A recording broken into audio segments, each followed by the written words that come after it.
നമസ്കാരം. KS Kisan bread YouTube ചാനലിൻ്റെ പുതിയ വീഡിയോയ്ക്ക് ഏവർക്കും സ്വാഗതം. ഇന്ന് ഞാൻ ഇവിടെ കാണിച്ചു തരാൻ പോകുന്നത് താഴത്തെ ബ്രൂട്ട് ചേമ്പർ വെച്ചിട്ട് അതേ മുകളിൽ നിന്നും ഹണി ചേമ്പർ ആക്കിക്കൊണ്ട് എങ്ങനെ നമുക്ക് തേൻ കൂടുതൽ എടുക്കാം എന്നാണ് ഞാൻ നിങ്ങൾക്ക് കാണിച്ചു തരുന്നത്. അത് എങ്ങനെ ചെയ്യണം എന്നതിനെക്കുറിച്ച് പല ആൾക്കാർക്കും അറിയത്തില്ല. അപ്പം അത് കൃത്യമായിട്ട് എങ്ങനെയാണ് നമുക്ക് തേൻ കൂടുതൽ ലഭിക്കുന്നത് എന്നാണ് ഞാൻ നിങ്ങൾക്ക് കാണിച്ചു തരുന്നത്. പല ആൾക്കാർക്കും ഇതെങ്ങനെയാണെന്ന് അറിയത്തില്ല. പക്ഷേ അതിന് ഒരു കമ്പി ആവശ്യമുണ്ട്. അതായത് നമ്മൾ താഴെ ഇടുന്ന ബ്രൂട്ട് ചേമ്പറിലെ ഫ്രെയിമിന് ഒരു കമ്പി ഇടേണ്ട ആവശ്യമുണ്ട്. അത് ഒരു കമ്പിയാകാം, രണ്ട് കമ്പിയാകാം. ഇവിടെ ഞാനിപ്പോൾ ഒരു കമ്പിയെ ഇട്ടിട്ടുള്ളൂ. നേരത്തെയൊക്കെ രണ്ട് കമ്പി ഇടുമായിരുന്നു. അപ്പം താഴെയും ഞാൻ ഇതേപോലെ കമ്പി തന്നെയാണ് ഇടുന്നത്. അതെന്തിനാണെന്ന് വെച്ച് കഴിഞ്ഞാൽ അടകൾ പൊട്ടാതിരിക്കാനും താഴെ നിന്ന് തന്നെ ഈ ഫ്രെയിം എടുത്ത് നമുക്ക് മുകളിലോട്ടിടാനും നമുക്ക് എളുപ്പമാണ്. അങ്ങനെ ചെയ്യുമ്പം നമുക്ക് റാണിമുട്ട ഉണ്ടാകുന്നതൊക്കെ നമുക്ക് ഒരു പരിധി വരെ കുറയുന്നുണ്ട്. അപ്പം മാത്രമല്ല അടകൾ നമുക്ക് പുതുക്കി നമുക്ക് കിട്ടുകയും ചെയ്യും. അപ്പം അതാണ് ഈ വിദ്യ. അപ്പം നമുക്ക് ഇത് ഒന്ന് എങ്ങനെയാണ് ചെയ്യുന്നതെന്ന് നമുക്കൊന്ന് പെട്ടി തുറന്ന് ഞാൻ നിങ്ങൾക്ക് കാണിച്ചു തരാം.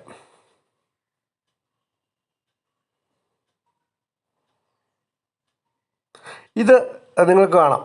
അതായത് ഒരു ഓപ്പൺ എയറാണ്.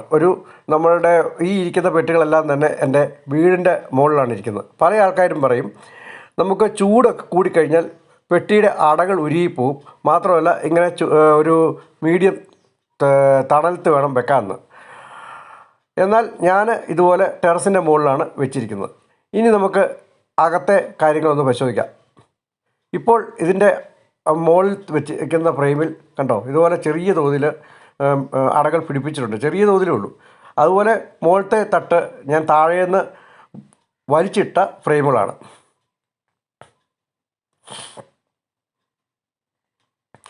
ഈ ഫ്രെയിം നിങ്ങൾക്ക് കാണിച്ചു തരാം. ഇതിൽ ചെറിയ തോതിലൊക്കെ ഇപ്പോഴും മുട്ടയൊക്കെ ഉണ്ട്.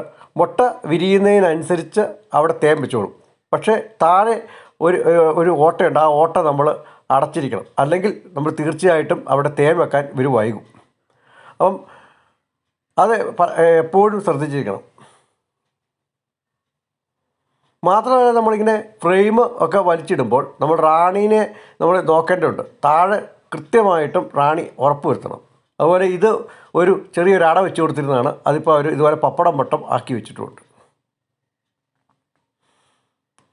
ഇങ്ങനെ ചെയ്യുമ്പോൾ നമ്മൾ ശ്രദ്ധിക്കേണ്ട ഒരു കാര്യമുണ്ട്.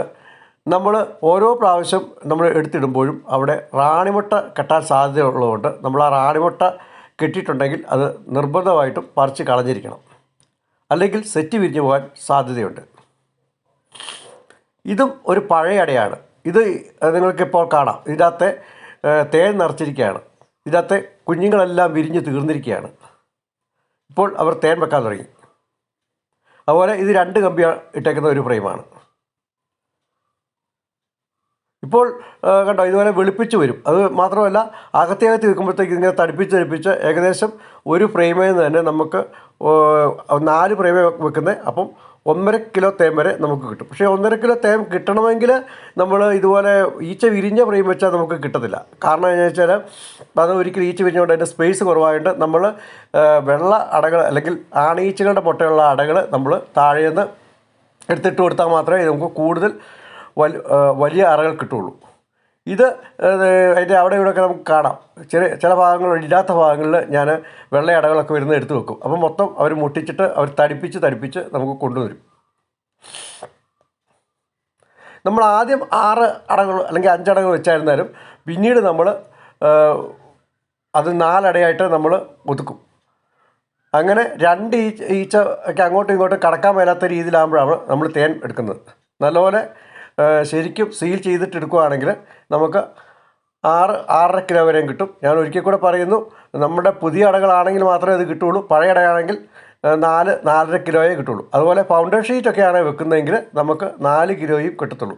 നിർബന്ധമായും നമ്മൾ റാണി കയറാതെ ഇതുപോലുള്ള എക്സ്ക്ലൂഡർ നിങ്ങൾ വെച്ചിരിക്കണം. അല്ലെങ്കിൽ റാണി മുകളിലോട്ട് കയറി റാണിമുട്ട ഇടാനും മാത്രമല്ല അടകളിലെല്ലാം തന്നെ മുട്ടയിട്ട് വെക്കുകയും നമുക്ക് എപ്പോഴും വെള്ളം അടിക്കാനൊക്കെ നേരം കാണത്തുള്ളൂ. അപ്പം അത് എപ്പോഴും ശ്രദ്ധിക്കണം. അങ്ങനെ ശ്രദ്ധിച്ചെങ്കിൽ മാത്രമേ നമുക്ക് ഈ പരിപാടി ചെയ്തുകൊണ്ട് നമുക്ക് വിജയിക്കാൻ സാധ്യതയുള്ളൂ. ഞാൻ ഇതിൻ്റെ സൈഡിലെ ഒരു അട നിങ്ങൾക്ക് എടുത്ത് കാണിക്കാം. എപ്പോഴും എടുക്കുന്ന അടകൾ അവിടെ തന്നെ വെക്കുകയും എടുക്കുന്ന ഫ്രെയിമുകളും അവിടെ തന്നെ ഇടണം. ഇത് നിങ്ങൾക്ക് കാണാം. ഇതൊരു പുതിയ അടയാണ്. നിറയെ ആണീച്ചകളുടെ മുട്ട ഇട്ടേക്കുന്നത് കണ്ടോ, നിറയെ ആണീച്ചകളുടെ മുട്ട. ഇങ്ങനെ ആണീച്ചകളുടെ മുട്ട ഇടുമ്പോൾ നമ്മൾ എന്നാ ചെയ്യും, ഇതെടുത്ത് മുകളിലോട്ട് വെച്ച് കൊടുക്കും. അത് പെട്ടെന്ന് നമ്മളങ്ങനെ ചെത്തിക്കളയരുത്. അല്ലെങ്കിൽ നമ്മൾ അല്ലാത്ത തരിമുട്ട ഇട്ടേക്കുന്നെങ്കിൽ നമുക്ക് വെള്ളം അടിച്ച് കളഞ്ഞിട്ട് വെക്കുകയാണെങ്കിൽ പെട്ടെന്ന് തേനായി കിട്ടും. അതല്ല എങ്കിൽ ഇതുപോലെ ആയി പോയിട്ടുണ്ടെങ്കിൽ നമ്മൾ തീർച്ചയായിട്ടും നമ്മളതൊന്ന് മുകളിൽ വിരിയാറാകുന്നതോടനുബന്ധിച്ച് ചെത്തിക്കഴിഞ്ഞ് തട്ടിക്കഴിയുമ്പോൾ മലര് പോലെ വീഴും. നമ്മളിപ്പോൾ അടുത്ത ഒരു മുകളിലിട്ടൊരു തട്ടുകൂടെ വെക്കുകയാണ്. അതിനായി നമുക്ക് ഇവിടെ ഒരു പെട്ടി നമ്മൾ ഒരുക്കുന്നു. അതിൻ്റെ അകത്തോട്ട് നമുക്കിത് തൽക്കാലം ഇപ്പോൾ വെച്ച് കൊടുക്കാം. പിന്നീട് ഒടുവിൽ എങ്ങനെയാണ് ചെയ്യുന്നതെന്ന് ഈ വീഡിയോയുടെ അവസാന ഭാഗങ്ങളിൽ ഞാൻ കാണിച്ചു തരാം. ഇപ്പോൾ നമ്മൾ നോക്കുന്നത് റാണീനെ നോക്കുകയാണ്. അപ്പോൾ റാണി ഇല്ലാതെ നമുക്ക് ഉറപ്പ് വരുത്തണം. അല്ലെങ്കിൽ മുകളിൽ എടുത്ത് വെച്ച് കഴിഞ്ഞാൽ നമുക്ക് പ്രശ്നമാവും. താഴെ മുഴുവൻ നമുക്ക് റാണിമുട്ട അടിക്കും. മാത്രമല്ല സെറ്റ് വിരിഞ്ഞ് പോകാനും സാധ്യതയുണ്ട്. താഴെയും റാണിമുട്ട അടിക്കും, ഇതുപോലെ മുകളിലും റാണിമുട്ട അടിക്കും. അപ്പോൾ റാണി എവിടെ ഇല്ലാത്ത ഭാഗത്ത് റാണിമുട്ട അടിക്കാൻ സാധ്യതയുണ്ട്. അപ്പം ഇങ്ങനെ ചെയ്യുന്നവർ നിർബന്ധമായിട്ടും ഇടയ്ക്ക് നോക്കണം. എന്നിട്ട് റാണിമുട്ട ഉള്ളത് പറിച്ച് കളയണം. എവിടെയാണെന്ന് ചോദിച്ചു കഴിഞ്ഞാൽ റാണി ഇല്ലാത്ത സ്ഥലത്തെയാണ് റാണിമുട്ട പറിച്ച് കളയേണ്ടത്.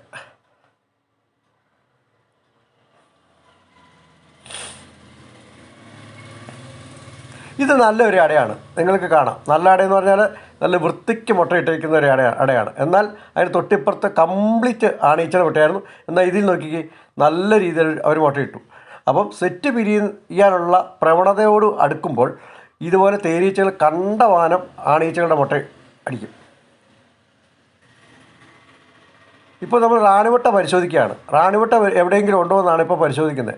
അപ്പം ഇവിടെ ഒരു സൈഡിലായിട്ട് ചെറിയ രീതിയിൽ ഒരു ഞൊണൽ പോലെ ഒരു കാണാം. അത് ഇച്ചിരി കൂട്ടി നമ്മൾ ചെത്തിക്കളയണം. അല്ലെങ്കിൽ അത് വെച്ചിട്ട് അവർ പുഴുവോ കാര്യങ്ങളൊക്കെ ഇരുന്നിട്ടുണ്ടെങ്കിൽ വീണ്ടും അവർ റാണിമുട്ട അടിച്ച് വരാൻ സാധ്യതയുണ്ട്. അപ്പോൾ നമ്മൾ 8ാമത്തെ ദിവസം വരുമ്പോഴത്തേക്ക് റാണി സെറ്റ് വിരിഞ്ഞ് പോയിരിക്കും. അപ്പം ഒട്ടും റാണിമുട്ട ഇല്ലാത്ത രീതിയിൽ തന്നെ നമ്മൾ ഓരോ അടയും എടുത്ത് കൃത്യമായിട്ട് പരിശോധിക്കണം. ഇങ്ങനെ പരിശോധിക്കുമ്പോൾ നമ്മൾ എളുപ്പം കിട്ടുന്നതിന് വേണ്ടി നമുക്ക് സ്മോക്കർ ഉപയോഗിക്കാം. ഞാനിപ്പോൾ ഇവിടെ സ്മോക്കർ ഉപയോഗിക്കുന്നില്ല. കാരണം വെച്ച് കഴിഞ്ഞാൽ തുടക്കക്കാരുടെ കയ്യിലൊന്നും സ്മോക്കറോ കാര്യങ്ങളൊന്നും ഉണ്ടാകത്തില്ല. അപ്പം അങ്ങനെയുള്ള ആൾക്കാർക്ക് കൂടിയാണ് ഞാൻ ഈ വീഡിയോ കാണിക്കുന്നത്. അപ്പം കൂടുതലുള്ള ആൾക്കാർ സ്മോക്കർ ഉപയോഗിക്കുമ്പോൾ അവർക്ക് എളുപ്പം മുന്നോട്ട് പോകാൻ പറ്റും. തുടക്കക്കാരായ ആൾക്കാർ ഇതുപോലെ പാണലിനരയോ അല്ലെങ്കിൽ എന്തെങ്കിലും ഉപയോഗിച്ചിട്ട് നമ്മൾ ഒന്ന് ഊതുകയൊക്കെ ചെയ്ത് കൊടുത്തു കഴിഞ്ഞാൽ ഈച്ച മാറി അവിടെയുള്ള റാണിമുട്ടകൾ കൃത്യമായിട്ട് നിങ്ങൾ മൊത്തം നോക്കണം. ഒരു റാണിമുട്ട ഒരു അവിടെ നിന്നിട്ടുണ്ടെങ്കിൽ അത് സെറ്റ് വിരിഞ്ഞ് പോകാനും സാധ്യതയുണ്ട്. പിന്നീട് നമുക്ക് തേൻ ലഭ്യമല്ല. ഇതുപോലൊരു കത്തി നമുക്ക് മേടിച്ചിട്ട് നമുക്കൊന്ന് ചാണക്കി വെച്ചെടുക്കുകയാണെങ്കിൽ നല്ല മൂർച്ച കിട്ടും. നമുക്കിതുപോലെ ചെറിയ തോതിലുള്ള ചെറിയ പണികളൊക്കെ എടുക്കാൻ നല്ലതാണ്. തുടക്കക്കാരുടെ കയ്യിൽ എപ്പോഴും അടക്കത്തിയൊന്നും കാണത്തില്ല. ഞാനിപ്പോൾ അടക്കത്തി ഉപയോഗിക്കുന്നതിൻ്റെ കാരണം ഈ വീഡിയോ ഞാൻ ഇടുന്നത് തുടക്കക്കാർക്കാണ്. അവർക്ക് 1 or 2 പെട്ടി കൊണ്ട് തന്നെ അവർക്ക് നല്ലൊരു രീതിയിൽ തേൻ ലഭിക്കാൻ വേണ്ടിയാണ് ഞാൻ ഈ വീഡിയോ ഇടുന്നത്. അപ്പം സാധാരണ തുടങ്ങുന്ന ആൾക്കാർക്ക് ഇതുപോലെ കമ്പിയൊക്കെ ഇട്ട് ഇതുപോലെ ചെയ്യുകയാണെങ്കിൽ അവർക്ക് നല്ല തോതിൽ തേൻ ലഭിക്കും. ഇപ്പോൾ 1 or 2 ആണീച്ചയുടെ മുട്ടയാണെങ്കിൽ നമ്മൾ ഇതുപോലെ കുത്തി കൊടുത്താൽ മതി. അതായത് ചുമ്മാ ഒന്ന് കുത്തി കൊടുത്തു കഴിഞ്ഞാൽ അതിനകത്തിരിക്കുന്ന മുട്ടകൾ അവർ വലിച്ച് ദൂരെ കളഞ്ഞോളും. ഒരുപാട് മുട്ടകളൊക്കെ ആണെങ്കിൽ നമ്മളൊന്ന് ചെത്തി കൊടുക്കണം. അല്ല 1 or 2 ഒക്കെ ആണെങ്കിൽ ഇങ്ങനെ ചുമ്മാ ഇതുപോലെ മോനെ കൊണ്ടൊന്ന് കുത്തി കൊടുത്താൽ മതി.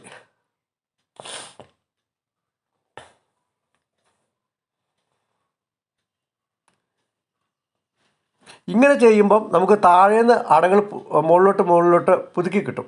മാത്രമല്ല താഴെ സ്പേസ് കൂടുന്നതിനനുസരിച്ച് റാണിമുട്ട അടിക്കുന്നതും വളരെ കുറവാണ്. ഇതിപ്പോൾ ഞാനൊന്ന് നിങ്ങളെ ചെത്തിക്കാണിക്കുകയാണ്. കുറച്ച് മുട്ട ഇവിടെ ഉണ്ടായിരുന്നു. അതായത് കുറച്ച് ആണീച്ചയുടെ മുട്ട ഉണ്ടായിരുന്നു. നമുക്ക് ഈച്ചേനെ വെച്ചോടെ തന്നെ ഇതുപോലെ റാണി അവിടെ ഇല്ല എന്ന് ഉറപ്പ് വരുത്തിക്കൊണ്ട് നമുക്ക് സാവകാശം ചെത്തി കൊടുക്കാം. റാണി എങ്ങാനും അവിടെ ഉണ്ടെങ്കിൽ അറിയാതെ നമ്മൾ കത്തി കൊണ്ട് ഇങ്ങനെ ചെത്തുമ്പോൾ അത് നഷ്ടപ്പെട്ടു പോകാൻ സാധ്യതയുണ്ട്. അപ്പോൾ റാണി ഇല്ല എന്ന് നമ്മൾ തീർച്ചയായിട്ടും ഉറപ്പ് വരുത്തിയിട്ട് വേണം നമ്മളിങ്ങനെ ചെത്താൻ. മാത്രമല്ല ഇതുപോലെ പാൽ പരുവം ഉള്ള ചെത്തി കളയാതിരിക്കുന്നതാണ് നല്ലത്. നമ്മൾ ഇച്ചിരി കൂടെയൊക്കെ മൂത്ത പുഴുക്കളാണ് ചെത്തി കൊടുക്കുകയാണെങ്കിൽ അവർ തന്നെ അത് വലിച്ച് വേഗത്തിൽ എടുത്ത് ദൂരെ കൊണ്ട് കളഞ്ഞോളും.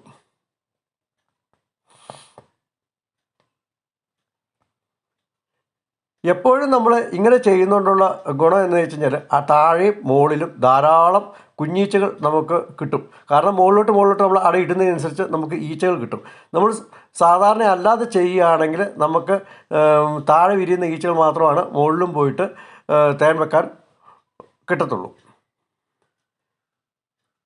ഈ അടയിൽ നമ്മൾ പരിശോധിക്കുകയാണ്, ഒരു റാണിമുട്ട അവിടെ ഫോം ചെയ്തിട്ടുണ്ട്. ചെറിയ ഞൊണൽ പോലെയുള്ളൂ, അതൊന്ന് എടുത്തു കളയണം. കാരണം ഇങ്ങനെ നമ്മൾ നോക്കിയിട്ടില്ല എങ്കിൽ സെറ്റ് വിരിഞ്ഞു പോകും. അപ്പോൾ നമ്മളിപ്പോൾ ഒരു തട്ടുകൂടെ വെക്കും, അന്നപ്പോഴത്തേക്ക് നമുക്ക് കൂടുതൽ ഈച്ചകൾ മുകളിലോട്ട് വീണ്ടും വിരിയാൻ കാരണമാവുകയും താഴെ അവർ വേറെ അടകൾ കെട്ടിക്കിട്ടുകയും ചെയ്യും. നിങ്ങൾക്കറിയാം, എത്ര ഈച്ച കൂട്ടിൽ നിറഞ്ഞു നിൽക്കുന്നോ അത്രയും തേൻ നമുക്ക് കൂടുതൽ ലഭിക്കും. അതേസമയം അല്ലാത്ത നമ്മളുടെ ഈച്ചകൾ, അതായത് വേലക്കാരി ഈച്ച ആണെങ്കിൽ പോലും വയസ്സനീച്ച ആയിക്കഴിഞ്ഞ് കഴിഞ്ഞാൽ ആ കൂട്ടിൽ നിന്നും തേൻ അതിൽ ലഭ്യമല്ല. കാരണം വയസ്സനീച്ചകൾക്ക് പുറമേ പോയി തേൻ ശേഖരിക്കുന്ന പതിവില്ല. അവർ വെള്ളം ശേഖരിക്കാനും ഒക്കെ പോകത്തുള്ളൂ. അപ്പോൾ കൂട്ടിൽ നമ്മൾ തേനാകുമ്പോഴത്തേക്ക് 20 ദിവസം കഴിഞ്ഞ തേനീച്ചകൾ ആ കൂട്ടിൽ ധാരാളം എത്രയുണ്ടോ അത്രയും കൂടുതൽ നമുക്ക് തേൻ ലഭിക്കും. മാത്രമല്ല, വയസ്സനീച്ചകൾ കൂടുന്തോറും ആ കൂട് അവർ പിരിഞ്ഞു പോകാനുള്ള ടെൻഡൻസി കൂടിക്കൂടി വരും. അപ്പം റാണി എപ്പോഴും ചെറുപ്പക്കാരി റാണിയായിരിക്കണം, അല്ലെങ്കിൽ നമുക്കിതുപോലെ മുട്ടയടിച്ച് കിട്ടുകയില്ല. ഇത് നിങ്ങൾക്ക് കാണാം, ഈ ഫ്രെയിമിൻ്റെ മുകൾ മുതൽ താഴെ വരെ അവർ മുട്ട നല്ല രീതിയിൽ അടിച്ചിട്ടുണ്ട്. അതാണ് ഞാൻ നിങ്ങൾക്ക് കാണിച്ചു തരുന്നത്. ഇപ്പം മാറ്റി കാണിച്ച് ചെയ്ത് കണ്ടോ, മുകൾ മുതൽ താഴെ വരെ. സാധാരണ തോതിൽ അവർ മുകളിൽ ഒരു 2 ഇഞ്ച് 1 ഇഞ്ചൊക്കെ അവർ നിറച്ച് വെച്ചിരിക്കും. ഇന്നിപ്പം ഈ വീഡിയോ എടുക്കുന്നത് ജനുവരി മാസം 29-ാം തീയതിയിലത്തെ എടുക്കുന്ന വീഡിയോ ആണ്. അപ്പം ഈ ദിവസം പോലും ഇത്രയും നല്ല കൃത്യമായിട്ട് അവർ മുട്ടയടിച്ച് തരുന്നത് എന്തെന്ന് വെച്ച് കഴിഞ്ഞാൽ ഈ റാണി അത്രമേൽ നല്ല റാണി ആയതുകൊണ്ടാണ്. അപ്പം നല്ല ഒരു റാണിയുടെ ലക്ഷണം എന്ന് പറഞ്ഞു കഴിഞ്ഞാൽ നല്ല നിറമുട്ടകൾ അടിക്കും. അപ്പം നിറമുട്ടകൾ അടിക്കുന്നില്ല എങ്കിൽ ആ റാണിക്ക് പെർഫോമൻസ് കുറവാണ്. അങ്ങനെയുള്ള റാണിയെ നമ്മൾ നിർബന്ധമായിട്ടും മാറിയിരിക്കണം. പിന്നെ നമ്മളിങ്ങനെ ചെയ്യുമ്പം എത്രയും പുതിയ റാണിയാണെങ്കിൽ അത്രയും നല്ലതായിരിക്കും. ഇപ്പോൾ അതിൻ്റെ സൈഡിലൊക്കെ ഒന്ന് പിടിപ്പിച്ചിട്ടുണ്ടായിരുന്നു, അത് പതുക്കെ ചെത്തിയിട്ട് വേണം നമ്മളിങ്ങനെ പൊക്കാൻ. അത് 90 ഡിഗ്രി പിടിച്ച് വേണം പൊക്കിയെടുക്കാൻ. ഇതും ഒരു കാണിക്കാം. ഇതൊരു പുതിയ അടയാണ്. എന്നിരുന്നാൽ പോലും ഈ സൈഡിലത്തെ അടയിൽ ആണീച്ചകളുടെ മുട്ടകളില്ല. ഇതിപ്പോൾ ഇങ്ങനെ എത്തുകൾ നമ്മൾ ചെത്തിക്കളഞ്ഞില്ല എങ്കിൽ വീണ്ടും അവർ അവിടെ ഒരു ഡബിൾ അട ഉണ്ടാക്കുകയും, അങ്ങനെ ഡബിൾ അട ഉണ്ടാക്കി കഴിഞ്ഞ് കഴിഞ്ഞാൽ ആ കൂട് നമുക്ക് എടുക്കാനും പറ്റത്തില്ല. മാത്രമല്ല റാണിയൊക്കെ കയറി അതിൻ്റെ ഇടയ്ക്കൊക്കെ ഒളിച്ചിരിക്കും. ചിലപ്പോൾ അതിൻ്റെ ഇടയിൽ ഇരുന്ന് റാണിമുട്ട ഉണ്ടാകാൻ സാധ്യതയുണ്ട്. അങ്ങനെയൊക്കെ വരുമ്പോൾ നമ്മൾ ശ്രദ്ധിക്കാതെ സെറ്റ് പിരിഞ്ഞ് പോകാനുള്ള പ്രവണതയിലേക്ക് അത് വരും. അപ്പോൾ അത് ശ്രദ്ധിക്കുക. ഇത് നിങ്ങൾക്ക് കാണാം. ഇത് കണ്ടോ, ഇത് പെണ്ണീച്ചയുടെ മുട്ട തന്നെയാണ് ഇതിൽ അടിച്ചു വന്നിരിക്കുന്നത്. അപ്പം പെണ്ണീച്ചകളുടെ മുട്ടയാണെങ്കിൽ നമ്മൾ മുകളിലോട്ട് എടുത്തിടേണ്ടിയില്ല. നമ്മളിങ്ങനെ മുകളിലോട്ട് ഇടുന്ന അടകൾ എപ്പോഴും നല്ലപോലെ മൂത്ത പുഴുക്കളുള്ള അടകളാണ് മുകളിലോട്ട് എടുത്തിട്ടുണ്ട്. അതായത് സമാധിയൊക്കെ ആയ മൂത്ത അടകൾ. എന്നാൽ മാത്രം പെട്ടെന്ന് വിരിഞ്ഞ് തീരുകയും അവിടെ തേൻ നിറയ്ക്കുകയും ചെയ്യും. വെള്ള അടകൾ പരമാവധി ആണീച്ചകൾ ഇടുന്നതാണ് കൂടുതൽ തേൻ ലഭിക്കുന്നതെന്ന് ഞാൻ ഒരിക്കൽ കൂടി പറയുന്നു. ഇത് നമ്മൾ കട്ട് ചെയ്തിടുന്നതെന്ന് വെച്ചാൽ നിങ്ങൾക്ക് കാണിച്ചു തരാം. ഇപ്പോൾ നമ്മൾ എടുത്തിരിക്കുന്ന അടയുണ്ടല്ലോ, ആ അടയുടെ അവിടെ ഇതുപോലെ കട്ട് ചെയ്തിട്ട് നമ്മൾ ചെറിയ പീസ് അതിൽ ഒട്ടിച്ചു കൊടുക്കും.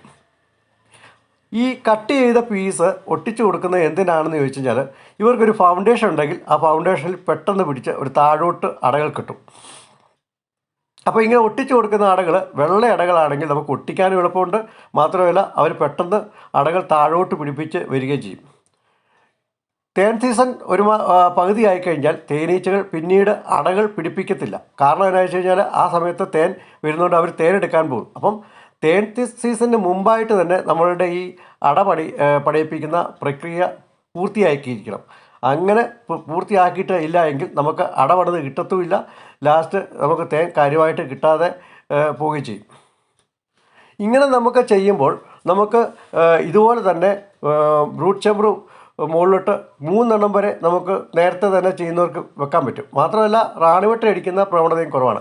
നിങ്ങൾ ശ്രദ്ധിച്ച് കാണും, അത് എൻ്റെ പെട്ടിയുടെ താഴെ ഒരു ചെറിയ തട്ടം പോലെ വെച്ചേക്കുന്നത്. ഇത് റാണിമുട്ട ഉണ്ടാകാതിരിക്കാനും അടകൾ അടിയിൽ പോയി മുട്ടി നമുക്ക് പൊക്കുമ്പോൾ കുത്തു കിട്ടാതിരിക്കാനും അടപ്പുഴു മഴക്കാലങ്ങളിൽ കയറാതിരിക്കാനും ഇങ്ങനെയുള്ള വിദ്യ വളരെ നല്ലതാണ്. മാത്രമല്ല നിങ്ങൾക്ക് കാണാം അതിൻ്റെ അവിടെയെല്ലാം തുളകൾ ധാരാളം ഇട്ടിരിക്കുന്നത്. അത് പുറത്തുനിന്നും തേൻ സമയത്ത് ഈച്ചകൾക്ക് കൂടുതൽ വേഗത്തിൽ ഉള്ളിലേക്ക് കടക്കുന്നതിന് വേണ്ടിയാണ് നമ്മൾ ധാരാളം തുളകളിടുന്നത്. നമ്മുടെ കയ്യിലുള്ള ഈച്ചകൾ ഇപ്പോൾ ഞാൻ കാണിച്ച പോലെ നമുക്ക് കൊട്ടി ദൂരോട്ട് കുടഞ്ഞു കളയാം. ഇനിയും ഞാൻ കാണിക്കുന്നത് ഞാൻ നേരത്തെ പറഞ്ഞതുപോലെ അടകൾ എങ്ങനെയാണ് ഈ ഫ്രെയിമിൽ ഫിറ്റാക്കുന്നത് എന്നാണ് കാണിച്ചു തരുന്നത്. അടകൾ നേരത്തെ ലെവലായി ഫിറ്റാക്കുന്നത് എങ്ങനെയാണെന്നുള്ള വീഡിയോ ഞാൻ നേരത്തെ ഇട്ടിട്ടുണ്ട്. അത് വേണമെങ്കിൽ നിങ്ങൾക്ക് കാണാം. കാണാത്തവർക്ക് വേണ്ടി ഇപ്പോൾ ഞാൻ കാണിക്കുന്നത്. അപ്പോൾ നമുക്കൊരു പാലം പോലെ മാത്രം കിട്ടിയാൽ മതി. ഇത് നല്ലപോലെ പ്രസ് ചെയ്ത് ശരിക്കും ടൈറ്റായിട്ട് വലിച്ചു വേണം ഒട്ടിക്കാൻ. നമ്മളിങ്ങനെ ചെയ്യുമ്പോൾ അങ്ങേയറ്റം മുതൽ ഇങ്ങേയറ്റം വരെ കൃത്യമായിട്ട് നമ്മൾ വെച്ച് കൊടുക്കുകയും ചെയ്യണം. ആണീച്ചയുടെ മുട്ടയാണ് ഇങ്ങനെ ചെയ്യുന്നതെങ്കിൽ ചിലപ്പോൾ അവർ ഒരു പക്ഷെങ്കിൽ അടിക്കുന്ന മുഴുവൻ ആണീച്ചടി ആയിരിക്കും. അപ്പം നമ്മൾ പരമാവധി പെണ്ണീച്ചയുടെ മുട്ട കിട്ടാൻ വേണ്ടി പെണ്ണീച്ചയുള്ള ഭാഗങ്ങൾ വേണം ചെത്തി ഇതുപോലെ ഒട്ടിച്ച് വെക്കാൻ. പിന്നെ നിങ്ങൾ എൻ്റെ വീഡിയോ ഇതുപോലെ കാണുന്നിടയ്ക്ക് ചുമ്മാ ഒന്ന് ലൈക്ക് ചെയ്യാനും ഹൈപ്പ് ചെയ്യാനും നിങ്ങൾ മറക്കരുത്. കാരണം വീഡിയോ നിങ്ങൾക്ക് ഇഷ്ടപ്പെട്ടാൽ പോലും നിങ്ങൾ ഹൈപ്പ് ചെയ്യാറില്ല. അപ്പം ഹൈപ്പൊക്കെ ചെയ്യുന്നത് നമുക്കൊരു പ്രോത്സാഹനം നൽകുന്നതാണ്. അപ്പം മറക്കാതെ ഇടയ്ക്കിടയ്ക്കൊന്ന് എല്ലാ ആൾക്കാരും വീഡിയോയ്ക്ക് ലൈക്ക് ചെയ്തിട്ടുണ്ടോ എന്ന് ഒന്ന് മനസ്സിലാക്കുക. അപ്പം ഈ ഞാൻ പറയുന്ന സമയത്തായാലും നിങ്ങളൊന്ന് ലൈക്ക് ചെയ്താലും മതി. ചിലപ്പോൾ പലരും മറന്നു പോകും, അത് അവരുടെ കുഴപ്പമില്ല. പിന്നെ നമുക്ക് ഇതുപോലൊരു ചാക്ക് എടുക്കുകയാണെങ്കിൽ നമുക്ക് ഇത് ഞാൻ വീഡിയോ ഇട്ടിട്ടുണ്ട്. എന്നിരുന്നാൽ പോലും ആ വീഡിയോ കാണാത്തവർക്ക് വേണ്ടിയാണ് ഞാൻ ഈ വീഡിയോ കാണിക്കുന്നത്. ഇതുപോലെ കുറച്ച് പെട്ടിയൊക്കെ ഉള്ളവർക്ക്, പേടിയുള്ളവർക്ക് നമുക്കിതുപോലെ അടകൾ ഇതിൻ്റെ ഉള്ളിൽ വെച്ചിട്ട് കുടയുകയാണെങ്കിൽ റാണി പുറത്ത് പോകാതിരിക്കുന്നതിനും അതുപോലെ നമുക്ക് ഈച്ചകൾ നമ്മളെ കുത്താതിരിക്കുന്നതിനും നമുക്ക് ഇത് വളരെ അനുയോജ്യമാണ്. റാണി നഷ്ടപ്പെട്ടു പോയി കഴിഞ്ഞാൽ ആ പെട്ടി പിന്നീട് നമുക്ക് ആ വർഷം നമുക്ക് തേനെടുക്കാൻ സാധ്യമല്ല. അപ്പോൾ റാണി നഷ്ടപ്പെട്ടു പോകാതെ നമ്മൾ വളരെ ശ്രദ്ധിച്ച് ചെയ്യുന്നതിന് വേണ്ടിയാണ് ഇങ്ങനെ നമ്മൾ ചെയ്യുന്നത്. ഇങ്ങനെ ചെയ്യുമ്പോൾ നമ്മളിതിന് മുകളിൽ ഒരു തട്ട് വെച്ച് കൊടുക്കുന്നത് നല്ലതാണ്. 1-2 തട്ട് ചെറിയ തട്ടാണ് വെക്കുന്നത് നല്ലതാണ്. എന്നിട്ട് ഞാൻ ഇതിനകത്ത് കാണിക്കുന്ന പോലെ പതുക്കെ ഒന്ന് ജെർക്ക് ചെയ്ത് കൊടുത്തു കഴിഞ്ഞാൽ ഈച്ചകൾ മുഴുവൻ അതിനകത്ത് താഴേട്ട് പോകുന്നതായിട്ട് നിങ്ങൾക്ക് കാണാൻ സാധിക്കും. ഇത് നമ്മൾ നേരത്തെ എടുത്തു വെച്ച ആ അട തന്നെയാണ് ഇപ്പോൾ കുടഞ്ഞു കാണിച്ചത്. ആ ആണീച്ചയുടെ മുട്ടയുള്ള അടകളാണ്. ഇപ്പോൾ നിങ്ങൾക്ക് കാണാം അത് നിറയെ ആണീച്ചകളുടെ മുട്ടയാണ്. ഇപ്പോൾ നമുക്ക് നേരത്തെ അത്ര വ്യക്തമായി കാണത്തില്ലായിരുന്നു, ഈച്ചകൾ ഇരുന്നുകൊണ്ട് വ്യക്തമായി കാണത്തില്ല. ആണീച്ചയുടെ അടകൾ സാധാരണ പെണ്ണീച്ചകളുടെ തന്നെ പൊക്കിയാണ് ഇരിക്കുന്നത്. ഇത് മൊത്തം ആണീച്ചയുടെ അടകളായതുകൊണ്ട് എല്ലാം നല്ല ലെവലായിട്ട് തന്നെ പൊക്കിയാണ് അടിച്ചു വെച്ചിരിക്കുന്നത്. ഇങ്ങനെയുള്ള അടകൾ നമ്മൾ ചെത്തി കാണിക്കുന്നത് എന്തെന്ന് വെച്ച് കഴിഞ്ഞാൽ ഇങ്ങനെ പാൽ പരുവത്തിൽ നിങ്ങൾ ചെത്തരുത്. അങ്ങനെ ചെത്തിക്കഴിഞ്ഞാലുള്ള പ്രശ്നം നമുക്ക് ഈച്ചകൾക്ക് ഇത് വലിച്ചെടുത്ത് കളയാൻ സാധിക്കില്ല. അതല്ല എങ്കിൽ നമ്മൾ ഏകദേശം മൂത്ത ഇടകളാണെങ്കിൽ പിടിച്ച് ഞാൻ ഈ വീഡിയോയിൽ ഇപ്പോൾ കാണിച്ചു തരാം. അതുപോലെ ഒന്ന് കൊട്ടിക്കൊടുക്കുക. ഇങ്ങനെ ചെരിച്ച് പിടിച്ച് ഇങ്ങനെ ഒന്ന് കുടഞ്ഞു കൊടുത്തു കഴിഞ്ഞാൽ ആ കംപ്ലീറ്റും താഴോട്ട് പോകും. അത് പാൽപ്പരുവാണെ പോകത്തില്ല, ഒരുമാതിരി മൂത്ത പരുവാണെ പോകും. മാത്രമല്ല ഇതിൻ്റെ തലകൾ മാത്രം ചെത്തിക്കൊടുത്താൽ മതി. ആണീച്ചകളുടെ തലകൾ മാത്രം ചെത്തിക്കൊടുത്താൽ മതി. നമ്മൾ ആണീച്ചയുടെ അടകൾ നമ്മൾ ചെത്തുമ്പോൾ ശ്രദ്ധിക്കണം. നമുക്ക് ഇച്ചിരിയൊക്കെ ഉള്ളു വെച്ച് കിട്ടുന്ന അടകളാണെങ്കിൽ ഒരു കാരണവശാലും നിങ്ങൾ ചെത്തിക്കഴിഞ്ഞാൽ ഒട്ടും കാണത്തില്ല. കാരണം അത് ചെറിയൊരു നൂൽ പരുവത്തിലായിപ്പോവും. അപ്പം എപ്പോഴും നമ്മൾ ശ്രദ്ധിക്കേണ്ട കാര്യം വെച്ച് കഴിഞ്ഞാൽ മൂത്ത അടകൾ മാത്രമേ ചെത്താവുള്ളൂ. മാത്രമല്ല ഇതിപ്പോൾ ഞാൻ അധികം ചെത്തുന്നില്ല, മുകളിൽ തന്നെ വെക്കുകയാണ്. മൂത്തിട്ടില്ലാത്തതുകൊണ്ട് മുകളിൽ തന്നെ നമുക്ക് രണ്ടാമത്തെ സൂപ്പർ തട്ട് കയറ്റാൻ വേണ്ടി ഈ താഴത്തെ റൂട്ട് ചേമ്പർ ഉപയോഗിക്കുകയാണ്. അപ്പോൾ താഴെ നമുക്ക് ഒറ്റ എക്സ്ക്ലൂഡർ മാത്രമേ ആവശ്യമുള്ളൂ. നമ്മൾ എക്സ്ക്ലൂഡർ വെച്ചിട്ട് വേണം ചെയ്യാൻ. മാത്രമല്ല നമ്മൾ ഫുൾ നിറയുള്ള പെട്ടികൾ വേണം അടിയിൽ വെക്കാൻ. ഇതുപോലെ ഒരു ഫ്രെയിമുള്ള പെട്ടികൾ അടിയിൽ വെച്ചാലുള്ള പ്രശ്നം വെച്ചാൽ താഴെ നിന്ന് അവർ ഒരു ചെതൽപ്പുറ്റ് പോലെ മുകളിലോട്ട് ഇങ്ങനെ അടകൾ കൊണ്ടുവരും. അത് പിന്നീട് നമുക്ക് ബുദ്ധിമുട്ടാകും. മാത്രമല്ല പിന്നെ അത് കാണുമ്പോഴൊക്കെ ആയിട്ട് അട കെട്ടി വെക്കും. അപ്പോൾ ശ്രദ്ധിക്കേണ്ട കാര്യങ്ങൾ നിറഞ്ഞ അടകൾ ഒരേ ലെവലിൽ പെട്ടിയിൽ താഴെ തന്നെ വെക്കണം. മാത്രമല്ല നമുക്ക് ഒരു തേനെടുക്കൽ കഴിയുമ്പോഴത്തേക്ക് 5 അടയുള്ള അട അത് നമുക്കൊന്ന് 4 അടയാക്കിയിട്ട് കൊടുക്കണം. അങ്ങനെ ചെയ്യുകയാണെങ്കിൽ അത് അടകൾ വീർപ്പിച്ച് വരും. പക്ഷേ തേനെടുക്കുക എന്ന് ഉദ്ദേശിക്കുന്നത് ആദ്യം കുറച്ച് ചെറിയ തോതിലുള്ള തേനൊക്കെ വരും. അവരത് ഉരുട്ടി വെച്ചുകൊണ്ടിരിക്കുന്നതാണെങ്കിൽ നമ്മൾ എടുക്കുകയാണെങ്കിൽ തേൻ കൂടുതലായിട്ട് അവർ നിറച്ച് കൊണ്ടുവരും. അപ്പം ഇതിപ്പം നിങ്ങൾക്ക് കാണാം ആ ഒറ്റ അടയേ ഉള്ളൂ. അത് ഞാൻ മുകളിൽ വെച്ച് കൊടുക്കുകയാണ്. കാരണം അടകൾ ചെത്താത്തതുകൊണ്ടും ആണീച്ചകളുടെ മുട്ടയാണെങ്കിലും ഈച്ചകൾ മുകളിലോട്ട് പെട്ടെന്ന് കയറി അടകളിലിരിക്കുകയും നമുക്ക് പിന്നീട് താഴെ നിന്ന് കുറേ ഈച്ചകൾ മുകളിലോട്ട് പോകുന്നതിൻ്റെ ഫലമായിട്ട് താഴെ ഈച്ചകളുടെ സാന്നിധ്യം കുറയുന്നതുകൊണ്ട് റാണിമുട്ട അടിക്കുന്ന കേസ് കുറയും. അപ്പോൾ നിങ്ങൾക്ക് എൻ്റെ വീഡിയോ ഇഷ്ടപ്പെട്ടിട്ടുണ്ടെങ്കിൽ എൻ്റെ ചാനൽ ലൈക്ക് ചെയ്യാനും ഷെയർ ചെയ്യാനും മറക്കരുത്. നന്ദി.